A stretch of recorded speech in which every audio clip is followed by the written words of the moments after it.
ഗ്രൂപ്പുകൾ എന്നത് യാതൊരു പുതുമയുമുള്ള വാർത്തയല്ല. അഭിപ്രായ ഭിന്നതകളും പരസ്യമായ ഗ്രൂപ്പ് പോരുകളും കോൺഗ്രസിന്റെ ജീനിനകത്ത് തന്നെ ഉള്ളതാണ്. പഴയ ഗ്രൂപ്പ് സമവാക്യങ്ങളൊക്കെ ഇപ്പോൾ മാറിയിരിക്കുന്നു. പണം, പരിചയം, പ്രവർത്തനം എന്നീ മാനദണ്ഡങ്ങളിൽ മുഖ്യമന്ത്രി കസേരയിലേക്കുള്ള യോഗ്യത അളക്കുമ്പോൾ സ്വാഭാവികമായും അനുയായി വൃന്ദങ്ങളും ഹൈക്കമാൻഡിലെ പിടിപാടുകളുമൊക്കെ ഘടകങ്ങളായി വരും. ഇന്നും ഇന്നലെയും തുടങ്ങിയതല്ല കോൺഗ്രസിലെ വിഭാഗീയതയുടെ ചരിത്രം. സത്യം പറയട്ടെ, ഓർത്തെടുക്കുകയാണ് കോൺഗ്രസിൽ വിഭാഗീയത കൊടികുത്തി വാണ ചില ചരിത്ര സംഭവങ്ങളെക്കുറിച്ച്. നമുക്ക് ഉമ്മൻചാണ്ടിയുടെ ആത്മകഥയിൽ നിന്ന് തുടങ്ങാം. പോരാട്ടം നയിച്ച രമേശ് ചെന്നിത്തലയെ അവഗണിച്ച് പ്രതിപക്ഷ നേതൃസ്ഥാനം വി.ഡി. സതീശന് ഹൈക്കമാൻഡ് നൽകിയത് ഉമ്മൻചാണ്ടിയുടെ ആത്മകഥയായ കാലം സാക്ഷിയിൽ വിവരിക്കുന്നത് ഇങ്ങനെയാണ്. മെയ് 22-നാണ് MLA-മാരുടെ അഭിപ്രായം ആരായാൻ കേന്ദ്ര പ്രതിനിധികൾ തിരുവനന്തപുരത്തെത്തുന്നത്. അതിനു മുൻപ് ഹൈക്കമാൻഡിന്റെ മനസ്സിൽ എന്തെങ്കിലും ഉണ്ടോ എന്നറിയാൻ ഞാൻ ആഗ്രഹിച്ചു. അന്ന് AICC general secretary KC Venugopal തിരുവനന്തപുരത്തെ വസതിയിലുണ്ടായിരുന്നു. എന്തെങ്കിലും നിർദ്ദേശം ഡൽഹിയിൽ നിന്നുണ്ടോ എന്ന് ചോദിച്ചപ്പോൾ ഇതുവരെ ഒന്നുമില്ല എന്നായിരുന്നു മറുപടി. MLA-മാരുമായുള്ള കൂടിക്കാഴ്ചയുടെ ദിവസം ഞാൻ മസ്കറ്റ് ഹോട്ടലിലെ മുറിയിൽ ഹൈക്കമാൻഡ് പ്രതിനിധി മല്ലികാർജുൻ ഖാർഗെയെ കണ്ടു. ഒരു നിർദ്ദേശവുമില്ലെന്നും ആർക്കും ആരുടെ പേരും നിർദ്ദേശിക്കാമെന്നും ഖാർഗെ പറഞ്ഞു. അതിനുശേഷമാണ് ഞങ്ങൾ രമേശിനൊപ്പം നിൽക്കാൻ തീരുമാനിച്ചത്. ഇന്ദിരാഭവനിൽ കൂടിക്കാഴ്ചയ്ക്ക് തൊട്ടു മുൻപ് ആരുടെ കാര്യത്തിലെങ്കിലും ഹൈക്കമാൻഡിന് താല്പര്യമുണ്ടോ എന്ന് രമേശ് ചെന്നിത്തലയും ഖാർഗെയോട് ചോദിച്ചിരുന്നു. നിഷേധാർത്ഥത്തിലായിരുന്നു മറുപടി. 21 MLA-മാരിൽ ഭൂരിപക്ഷവും രമേശ് ചെന്നിത്തലയെ പിന്തുണച്ചു. എന്നാൽ ഹൈക്കമാൻഡിന്റെ മനോഗതം വേറെയായിരുന്നുവെന്ന് വ്യക്തമാക്കിക്കൊണ്ട് വി.ഡി. സതീശനെ പ്രതിപക്ഷ നേതാവായി പ്രഖ്യാപിച്ചു. കേന്ദ്ര നേതൃത്വത്തിന്റെ താല്പര്യം നേരത്തെ സൂചിപ്പിച്ചിരുന്നെങ്കിൽ ഒരു വിവാദവുമില്ലാതെ ഈ അധ്യായം അവസാനിക്കുമായിരുന്നു. ഈ അവസാന വരിയിൽ പറയാതെ പറഞ്ഞു പോകുന്ന ഉമ്മൻചാണ്ടിയുടെ അതൃപ്തിയും പ്രതിഷേധവും വ്യക്തം. ഇങ്ങനെയാണ് പലപ്പോഴും ഹൈക്കമാൻഡ് തീരുമാനം വരാറുള്ളത്. ഇന്നത്തെ അവസ്ഥയും സമാനമാണ്. മുഖ്യമന്ത്രിയെയാണ് അവർ നിശ്ചയിക്കുന്നത് എന്ന് മാത്രം. കേരള സംസ്ഥാനം രൂപീകരിച്ച് 1962-ൽ ഭരണം ലഭിച്ചതോടെ കോൺഗ്രസിൽ ഗ്രൂപ്പുകൾ വീണ്ടും സജീവമായി. മുഖ്യമന്ത്രിയായിരുന്ന ആർ ശങ്കറും ആഭ്യന്തരമന്ത്രിയായിരുന്ന PT ചാക്കോയും ഒരു ഭാഗത്തും KPCC പ്രസിഡന്റ് ആയിരുന്ന CK ഗോവിന്ദൻ നായർ നയിക്കുന്ന മറുവിഭാഗവും തമ്മിലുള്ള തർക്കങ്ങൾ പരസ്യമായിരുന്നു. 1963 ഒക്ടോബർ 6-ാം തീയതി നടക്കാനിരുന്ന PCC പ്രസിഡന്റ് സ്ഥാനത്തേക്കുള്ള മത്സരം അടിയുടെ വക്കീലെത്തിയതിനെ തുടർന്ന് മാറ്റിവെക്കേണ്ടി വന്നു. KP മാധവൻ നായരായിരുന്നു സംഘടനാ വിഭാഗത്തിന്റെ സ്ഥാനാർത്ഥി. ശങ്കർ ചാക്കോ വിഭാഗത്തിന്റെ സ്ഥാനാർത്ഥി AC ചാക്കോയും റിട്ടേണിംഗ് ഓഫീസറായി എത്തിയ ഹരിഹര കാമ്പോജയ്ക്ക് ഭീഷണിക്കത്ത് ലഭിച്ചതിനെ തുടർന്ന് കേരളം വിട്ടുപോകേണ്ടി വന്നു. പിന്നീട് ഒക്ടോബർ 27-ന് മത്സരം നടന്നപ്പോൾ മാധവൻ നായർ MC ചാക്കോയെ 87-നെതിരെ 98 വോട്ടുകൾക്ക് പരാജയപ്പെടുന്നു. കേരളത്തിലെ കോൺഗ്രസിലെ ആദ്യത്തെ വലിയ പൊട്ടിത്തെറി ഉണ്ടാകുന്നത് ആർ ശങ്കറും PT ചാക്കോയും തമ്മിലാണ്. അതിലേക്ക് നയിച്ച സംഭവ പരമ്പരകളുടെ തുടക്കം ഒരു കാർ യാത്രയിലൂടെയാണ്. 1963 ഡിസംബർ 8-ാം തീയതി പീച്ചിയിലേക്ക് പോവുകയായിരുന്ന ആഭ്യന്തരമന്ത്രി PT ചാക്കോയുടെ കാർ ഒരു ഉന്തുവണ്ടിയുമായി കൂട്ടിമുട്ടി. കാറിൽ ഒരു സ്ത്രീ ഉണ്ടായിരുന്നു എന്ന് വാർത്ത പരന്നു.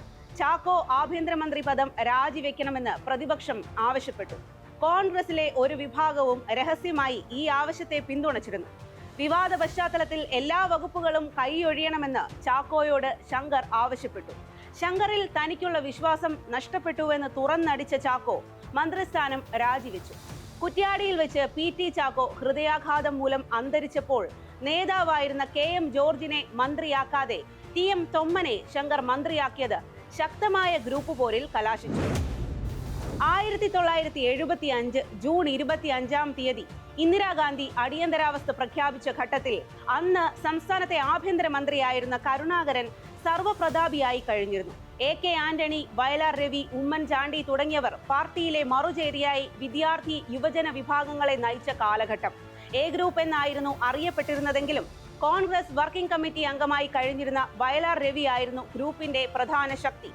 അടിയന്തരാവസ്ഥയ്ക്ക് ശേഷം നടന്ന തെരഞ്ഞെടുപ്പിൽ കേരളത്തിൽ കോൺഗ്രസ് നയിച്ച ഐക്യമുന്നണി 111 സീറ്റുകൾ നേടി വൻ വിജയം നേടി. K കരുണാകരൻ മുഖ്യമന്ത്രിയാകുകയും ചെയ്തു.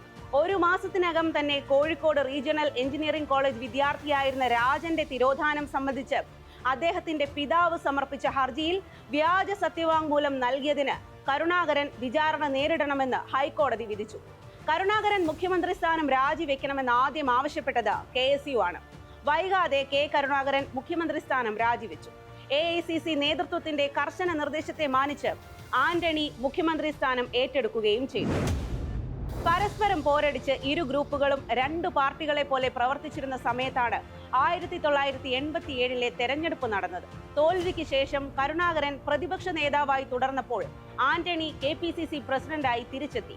ഇതിനിടെ കരുണാകരന്റെ മകൻ K മുരളീധരനെ രാഷ്ട്രീയത്തിൽ സജീവമാക്കാനുള്ള നീക്കങ്ങൾ ആരംഭിച്ചിരുന്നു. രാജീവ് ഗാന്ധിയുടെ രക്തസാക്ഷിത്വത്തിന് ശേഷം നടന്ന 1991 തെരഞ്ഞെടുപ്പിൽ UDF വീണ്ടും അധികാരത്തിലെത്തി. കേരള മുഖ്യമന്ത്രിയായി ചുമതലയേറ്റ K കരുണാകരന് മന്ത്രിസഭാ രൂപീകരണം വലിയ പൊട്ടിത്തെറികളാണ് സമ്മാനിച്ചത്. ആന്റണി നിർദ്ദേശിച്ച VM സുധീരന്റെ പേര് കരുണാകരൻ തള്ളി. മാളയിൽ തന്നെ തോൽപ്പിക്കാൻ സുധീരൻ ശ്രമിച്ചു എന്നായിരുന്നു കരുണാകരന്റെ ആരോപണം. A ഗ്രൂപ്പിൽ നിന്ന് ഉമ്മൻചാണ്ടിയും KP വിശ്വനാഥനും മന്ത്രിമാരായി A ഗ്രൂപ്പ് മന്ത്രിസഭയിൽ ചേർന്നതിൽ പ്രതിഷേധിച്ച് VM സുധീരൻ ഗ്രൂപ്പ് വിട്ടു. കോൺഗ്രസ് സംഘടനാ തെരഞ്ഞെടുപ്പ് പ്രഖ്യാപിച്ചതോടെ ഗ്രൂപ്പ് വൈര്യം പരസ്യ യുദ്ധമായി മാറി. A ഗ്രൂപ്പ് KPCCയുമായി പൂർണ്ണ നിസ്സഹകരണം പ്രഖ്യാപിച്ചു. K മുരളീധരന് ഭരണത്തിലും പാർട്ടിയിലും വർദ്ധിച്ചു വരുന്ന സ്വാധീനത്തിൽ I ഗ്രൂപ്പിലെ ഒരു വിഭാഗവും അസ്വസ്ഥരായിരുന്നു. G കാർത്തികേയൻ, രമേശ് ചെന്നിത്തല, MI ഷാനവാസ് എന്നിവർ I ഗ്രൂപ്പ് വിട്ട് തിരുത്തൽവാദി ചേരിയായി നിലകൊണ്ടു. രാജ്യസഭാ തെരഞ്ഞെടുപ്പുമായി ബന്ധപ്പെട്ടാണ് അടുത്ത പൊട്ടിത്തെറി ഉണ്ടാവുന്നത്.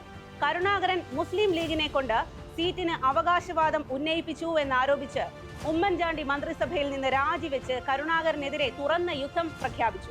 പാർട്ടിക്കുള്ളിലെ ഗ്രൂപ്പ് സമവാക്യങ്ങൾ കരുണാകര വിഭാഗവും കരുണാകര വിരുദ്ധരും എന്ന നിലയിലേക്ക് എത്തിക്കാൻ ഉമ്മൻചാണ്ടിക്ക് കഴിഞ്ഞു. ഈ ഘട്ടത്തിലാണ് ISRO ചാരക്കേസ് ഉയർന്നു വരുന്നത്. കരുണാകരനെ മുഖ്യമന്ത്രി സ്ഥാനത്ത് നിന്ന് മാറ്റാൻ ശ്രമിച്ചുകൊണ്ടിരുന്നവർക്ക് കിട്ടിയ വജ്രായുധമായി ചാരക്കേസ് മാറി. അദ്ദേഹം രാജി സമർപ്പിച്ചതോടെ 16 വർഷത്തിന് ശേഷം AK ആന്റണി വീണ്ടും കേരള മുഖ്യമന്ത്രിയായി. തീർന്നില്ല. ഗ്രൂപ്പ് കളിയുടെ ഏറ്റവും മാരകമായ പ്രകടനമായിരുന്നു 1996 തെരഞ്ഞെടുപ്പിൽ നടന്നത്. തൃശൂരിൽ നിന്ന് ലോക്സഭയിലേക്ക് മത്സരിച്ച കരുണാകരൻ 1000 വോട്ടുകൾക്ക് CPIയിലെ VV രാഘവനോട് തോറ്റു. കരുണാകര പക്ഷത്തു നിന്നും കൂറുമാറിയ എല്ലാവരെയും I ഗ്രൂപ്പുകാരും തിരഞ്ഞു പിടിച്ചു തോൽപ്പിച്ചു. കരുണാകരന്റെ തോൽവി അദ്ദേഹത്തിന്റെ രാഷ്ട്രീയ ജീവിതത്തിലെ ഏറ്റവും വലിയ തിരിച്ചടിയായി മാറി. കരുണാകരനിൽ നിന്നും പൂർണ്ണമായും അകന്ന G കാർത്തികേയനും രമേശ് ചെന്നിത്തലയും KC വേണുഗോപാലും ചേർന്ന് 3ാം ഗ്രൂപ്പും വയലാർ രവിയുടെ നേതൃത്വത്തിൽ 4ാം ഗ്രൂപ്പും ഉണ്ടായത് ഈ കാലയളവിലാണ്. VD സതീശൻ 3ാം ഗ്രൂപ്പിന്റെയും K സുധാകരൻ 4ാം ഗ്രൂപ്പിന്റെയും ഭാഗമായിരുന്നു. 2001 തെരഞ്ഞെടുപ്പിന്റെ കേളികൊട്ട് ഉയരുന്നത് കോൺഗ്രസിനുള്ളിൽ വൻ കോളിളക്കത്തോടെയാണ്. സ്ഥാനാർത്ഥി പട്ടികയുടെ പ്രഖ്യാപനത്തിന് ശേഷമായിരുന്നു പടപ്പുറപ്പാട്. പട്ടികയ്ക്കെതിരെ കരുണാകരൻ പരസ്യമായി പൊട്ടിത്തെറിച്ചു. പത്മജ വേണുഗോപാലിനെ പട്ടികയിൽ നിന്ന് പുറത്താക്കിയതായിരുന്നു കരുണാകരനെ പ്രകോപിപ്പിച്ചത്. പ്രഖ്യാപിച്ച 3 സ്ഥാനാർത്ഥികളെ മാറ്റി കരുണാകരൻ നിർദ്ദേശിച്ചവരെ സ്ഥാനാർത്ഥികളാക്കി പ്രശ്നം പരിഹരിച്ചു. തെരഞ്ഞെടുപ്പ് കഴിഞ്ഞാലുടൻ മുരളീധരനെ KPCC പ്രസിഡന്റാക്കാമെന്നും ധാരണയായി. ആ തെരഞ്ഞെടുപ്പിൽ UDF വൻ വിജയം നേടി. ആന്റണി മുഖ്യമന്ത്രിയായും മുരളീധരൻ KPCC പ്രസിഡന്റുമായി. തുടർന്ന് വന്ന രാജ്യസഭാ തെരഞ്ഞെടുപ്പിൽ കോൺഗ്രസിന് ലഭിച്ച 2 സീറ്റിൽ ആദ്യത്തേത് AICC ജനറൽ സെക്രട്ടറിയായി ചുമതലയേറ്റിരുന്ന വയലാർ രവിക്ക് നിർദ്ദേശിക്കപ്പെട്ടു.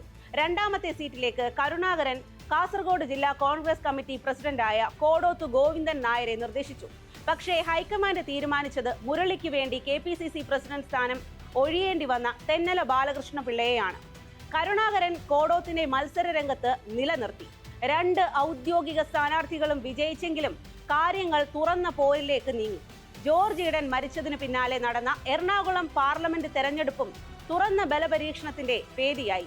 ഇടതുപക്ഷ മുന്നണി സ്ഥാനാർത്ഥി സെബാസ്റ്റ്യൻ പോളിന്റെ വിജയം കരുണാകരന്റെ കൂടി വിജയമായി വ്യാഖ്യാനിക്കപ്പെട്ടു. BJP സർക്കാർ പാർലമെന്റ് തെരഞ്ഞെടുപ്പ് നേരത്തെയാക്കിയപ്പോൾ 20ൽ 19 സീറ്റിലും UDF പരാജയപ്പെട്ടു. നിയമസഭയിലേക്ക് മത്സരിച്ച മുരളീധരൻ വടക്കാഞ്ചേരിയിൽ തോറ്റു. പത്മജയുടെയും കരുണാകരന്റെയും പരാജയം 1,00,000 വോട്ടിനായിരുന്നു. കരുണാകരൻ പൂർണ്ണമായും ദുർബലനായി. താമസിയാതെ പരാജയത്തിന്റെ ഉത്തരവാദിത്തം ഏറ്റെടുത്ത് ആന്റണി മുഖ്യമന്ത്രി സ്ഥാനം രാജിവെച്ചു. ഉമ്മൻചാണ്ടി മുഖ്യമന്ത്രിയായി. കേരളത്തിലെ കോൺഗ്രസ് രാഷ്ട്രീയത്തിൽ K കരുണാകരൻ AK ആന്റണി എന്ന ദ്വന്ദ്ങ്ങൾ നിയന്ത്രിച്ചിരുന്ന 30 വർഷം നീണ്ട കാലഘട്ടം 2004 അവസാനിക്കുകയായിരുന്നു. പറഞ്ഞാൽ ഒടുങ്ങില്ല പാർട്ടിയിലെ വിഭാഗീയതയുടെ കഥകൾ. AI ഗ്രൂപ്പ് പോർ ഇപ്പോൾ കോൺഗ്രസിൽ അത്ര സജീവമല്ല. പകരം വ്യക്തി കേന്ദ്രീകൃതമായ അനുചര വൃന്ദത്തിന്റെ ശക്തി പ്രകടനമാണ് കാണുന്നത്. വിശാല I ആയും KC ഗ്രൂപ്പായും ചെന്നിത്തല ഫാൻസായും മറ്റും അറിയപ്പെടുന്നു എന്ന് മാത്രം. എന്തൊക്കെ പറഞ്ഞാലും കോൺഗ്രസിൽ ഹൈക്കമാൻഡിന്റേതാണ് അന്തിമ വാക്ക്. ആരെന്തൊക്കെ അനുകൂല ഘടകങ്ങൾ കണക്കുകൂട്ടി വെച്ചാലും തീർപ്പുണ്ടാക്കുക ആ വാക്കായിരിക്കും. ഇതോടുകൂടി ഇന്നത്തെ സത്യം പറയട്ടെ പൂർത്തിയാകുന്നു. നമസ്കാരം.